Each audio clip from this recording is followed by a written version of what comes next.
جب بندہ مومن کو موت آتی ہے نا، نیک اور متقی انسان کو صحیح حدیث کے الفاظ ہیں، صحیح حدیث کے الفاظ ہیں کہ جب اس کے آگے سے پردے اٹھ جاتے ہیں نا تو وہ کیا دیکھتا ہے؟ حد نگاہ تک، جہاں تک اس کی نظر جاتی ہے یہ اس دنیا کی نظر نہیں ہے، اب یہ نگاہ کسی اور دنیا میں کھل گئی ہے۔ اس کے جو مناظر ہیں، جو نظارے ہیں، وہ اللہ حقیقی معنوں میں جانتا ہے۔ ہمیں صرف کتنی اطلاع ہے؟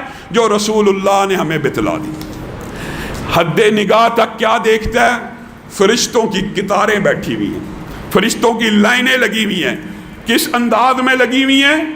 فرشتے خوبصورت لباس لے کر، خوبصورت جوڑے لے کے، خوشبوؤں سے معطر استقبال کے آلات لے کے لائن در لائن کھڑے ہیں، اور اس کو کیا کہہ رہے ہیں؟ ارجعی الی ربکی راضیۃ مرضیہ فادخلی فی عبادی وادخلی جنتی۔ لوٹا اے پاکیزہ روح، اے نفس طیب، اے مطمئن روح، اے دنیا کے اندر محنت عبادت کرنے والی روح، اپنے رب کی طرف لوٹ جا، اس طرح کہ رب تجھ سے راضی ہے اور اب تجھے اپنے آپ سے راضی کر بھی دے گا۔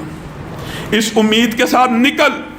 اور جب پھر بندے کی روح، مومن بندہ ہوتا ہے نا، حدیث کے یہ الفاظ ہیں، جب بندہ مومن کے آگے سے پردہ اٹھتا ہے، یہ خوشخبری سنتا ہے، بشارت سنتا ہے، اس کا جسم میں ایک لمحہ بھی رہنے کو دل نہیں کرتا، روح بتاب ہو جاتی ہے۔ ہائے اتنا عمدہ استقبال، خوشبوئیں آ رہی ہیں، سلام کہہ رہے ہیں فرشتے استقبال کے لیے، کتنے کتنے نورانی چہرے آئے ہیں میرے استقبال کے لیے۔ روح کہتی ہے اب جسم سے رشتہ توڑ کے نکل آ، اور پھر روح تیزی سے جسم سے نکلتی ہے، دنیا سے بے نیاز ہو جاتی ہے خوشی کی وجہ سے۔ اس وقت ہر بندہ مومن کو یہ خوشخبری سنا دی جاتی ہے کہ تیرا رب تجھ سے راضی ہو گیا، تو نے کام ہی ایسے کیے ہیں، تو نے زندگی ایسی عمدہ گزاری ہے۔ اور حدیث کے الفاظ پتہ کیا ہیں؟ اس وقت بندہ مومن کی روح جسم سے ایسے نکلتی ہے کہ ایک مشکیزہ ہو، لیدر کا، آپ نے دیکھا ہوگا پرانے دور میں ہوا کرتا تھا، ہمارے ہوش کی بات ہے، ہم نے خود بھی دیکھا کہ وہ ایک مشکیزہ اٹھانے والا اس کو اٹھاتا تھا، اس کے آگے ایک سوراخ ہوتا ہے، اگر اس کو کھول دیا جائے پورا مشکیزہ 1 منٹ میں حالی الٹا دے۔ بندہ مومن کی روح اس طرح جسم سے نکل جاتی ہے جیسے مشکیزے کا منہ کھول کے اس کو الٹایا جائے، کتنی آسانی سے پانی بہہ جائے گا، اس طرح روح نکل جائے گی۔ فرشتے جب اس روح کو لے کے نکلیں گے نا، اللہ تعالیٰ اس روح میں ایسی خوشبو پیدا کرے گا کہ دور دراز کے فرشتے کے ناکوں سے ٹکرائے گی، وہ دوڑتے ہوئے آئیں گے، سلام علیکم، سلام علیکم، تمہارے اوپر سلامتی ہو، کتنی عمدہ روح ہو، کتنے اچھے عمل کر کے جا رہی ہو کہ پورے زمین و آسمان کے خلا خوشبو سے بھر رہے ہیں۔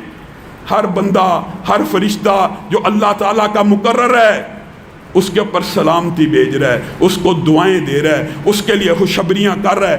اس روح کو آسمانوں کی طرف اٹھایا جاتا ہے، استقبال کے لیے دروازوں کو کھولا جاتا ہے، اعلیٰ علیین کے مراتب میں اس کی روح کو رکھ دیا جاتا ہے۔ اور خدا نہ خواستہ، اللہ نہ کرے کوئی بندہ برا ہے، یا اس کے دنیا میں ابھی گناہ معاف پورے اللہ نے نہیں کیے، یا اعمال کا سسٹم ایسا ہے کہ 51% گناہ ہے، یہ بھی دیکھیے اللہ تعالیٰ کی کتنی بڑی رحمت ہے۔ نیکی 10 کے ساتھ لکھنی ہے، برائی 1 لکھنی ہے، اور پاسنگ مارکس 100 نہیں رکھے، 90 نہیں رکھے، 80 نہیں رکھے، کیا رکھے ہیں؟ 50.00001۔ یعنی نیکی تھوڑی بھی کرے گا انشاءاللہ اللہ تعالیٰ اس کو بخش دے گا، لیکن جو اس پیمانے پہ پورا نہیں اتر رہا، خدا نہ خواستہ اللہ ہم سب کو محفوظ رکھے۔ اس کی میت کے ساتھ، اس کی موت کے ساتھ، یہی حدیث براء بن عازب کی، جب اس کا موت کا وقت آتا ہے، حد نگاہ تک اس دنیا کو اس کے سامنے کھول دیا جاتا ہے۔ وہ کیا دیکھتا ہے؟ عذاب کے فرشتے غول در غول لائنوں میں بیٹھے ہوئے، اس کے استقبال کے اندر لائنوں میں بیٹھے ہوئے ہیں، اس کی روح کے نکلنے کے منتظر ہیں، ہاتھوں میں بدبودار ٹاٹ ہیں، کانٹے ہیں، تیزاب ہیں، کیل ہیں، بے شمار اسلحے کے ساتھ ایک کافر کی روح کو کھینچنے کے لیے یہ فرشتے آ رہے ہیں۔ روح یہ منظر دیکھ رہی ہے، بندہ یہ منظر دیکھ رہا ہے، روح بے چین ہے، جسم میں ٹکنا چاہتی ہے، اس دنیا کی طرف واپس لوٹنا چاہتی ہے۔ الفاظ نکل رہے ہیں منہ سے، اے کاش تھوڑے لمحوں کی مہلت مل جائے، 1 منٹ کی مہلت مل جائے، میں صدقہ کر سکوں، میں نیکی کر سکوں، مجھے میرے بچوں کی طرف جانے دیا جائے، میں ان کو کسی نیک کام کی وصیت کر دوں۔ نہیں نہیں نہیں نہیں، وَلَوْ تَرَىٰ إِذِ الظَّالِمُونَ فِي غَمَرَاتِ الْمَوْتِ، اور جب تو دیکھے ظالم لوگوں کو کہ ان کی روحوں کو فرشتے کس طرح قبض کر رہے ہیں، ان کے سروں کے اوپر تھپڑوں کو مار رہے ہیں اور کہہ رہے ہیں نکلو، آج کے دن سے ہی تمہارا عذاب شروع ہونے والا ہے۔ اور جب روح کو نکالنے کی باری آ رہی ہے، روح جسم میں ٹکنے کی کوشش کر رہی ہے۔ حدیث کے الفاظ ہیں، روح جسم سے نکلنا چاہتی نہیں، فرشتے کھینچ کے نکال رہے ہیں۔ اس روح کی حالت، آپ نے نیک بندے کی روح کی حالت بھی سن لی کہ جیسے مشکیزے سے پانی نکل گیا، اس روح کی حالت کیا ہے؟ نبی کریم صلی اللہ علیہ وسلم نے تفصیل بیان کی۔ ایک کپڑے کو جو بڑا باریک ہو، جو بڑا ریشمی ہو، جو بڑا نرم و ملائم ہو، اس کو خاردار کانٹوں کے اوپر ڈال دیا جائے، پھر اس کو اچھی طرح ان کانٹوں کے اندر پیوست کر دیا جائے۔ اب ایک سائیڈ سے کوئی بندہ اس کو کھینچنا شروع کرے، وہ کانٹے اس کپڑے کا کیا حال کریں گے؟ فرشتے اس طرح روح کو جسم سے نکالتے ہیں، جسم بھی چھلنی ہو جاتا ہے، روح بھی چھلنی ہو جاتی ہے۔ اور جب روح نکلتی ہے، اس کو وعید دے دی جاتی ہے، لوٹ جا اپنے رب کی طرف، اس حالت میں کہ رب تجھ سے ناراض ہے اور تو نے ساری زندگی رب کو ناراض رکھا۔